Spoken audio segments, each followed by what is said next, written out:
como si el tiempo se hubiera detenido en el pueblo de un día al otro. Nadie sabe exactamente lo que pasó, pero en una noche, mientras todos dormían, a la mañana siguiente apareció una nueva construcción en el pueblo, un templo al cual todas las personas acudieron, unos para postrarse ante él, convencidos de que se trataba de un milagro, y otros por simple curiosidad, aunque también terminaron sorprendidos ante su presencia. El templo está construido de rocas, paja, agua y tierra. El material que se había usado para la nueva edificación fue demasiado abundante, pero nadie del pueblo había visto nada de eso cerca de la zona donde estaba ahora levantado. Es como si todo el material hubiera brotado de la tierra, como si fuera una espina dentro del zapato de cada uno de los habitantes. No se podía ignorar su presencia.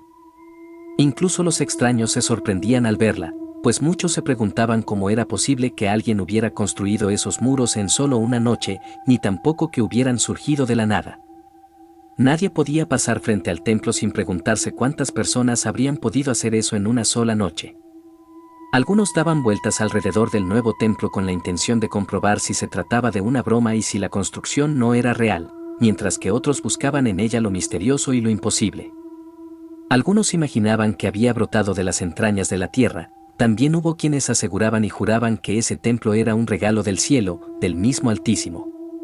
Tanto los vecinos que recibían a amigos de toda la vida, como los forasteros que solo estaban de paso, todos terminaban entrando al templo al menos una vez para mirar su interior, extrañados por su presencia, sobre todo porque un día antes, todos los pobladores debían caminar horas y horas para llegar a la comunidad donde se encontraba la capilla más cercana.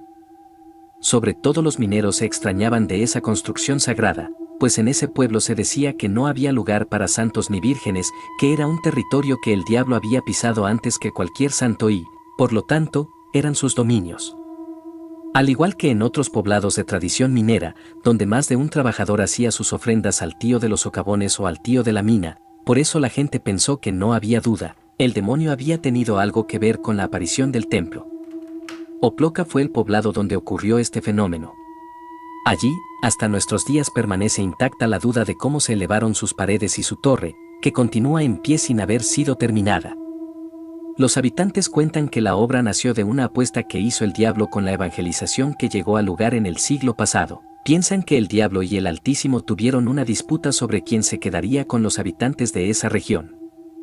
Aunque se desconocen los detalles que iniciaron la discusión, muchos afirman que hicieron una apuesta, la cual perdió el amo de la oscuridad, las profundidades y los socavones de todo el sector.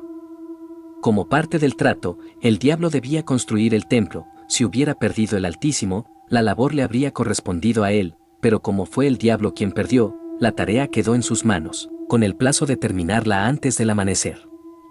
Los religiosos del lugar pueden dar fe de que la iglesia quedó inconclusa, al parecer, porque al salir los primeros rayos de sol, el diablo tuvo que huir a las profundidades de los socavones para no volver jamás.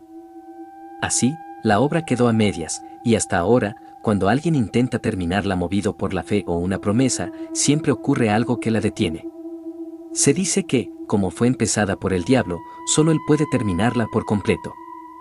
Pocos conocen la verdadera historia y guardan el secreto celosamente, pues aún hay quienes creen que terminar el templo despertaría al diablo.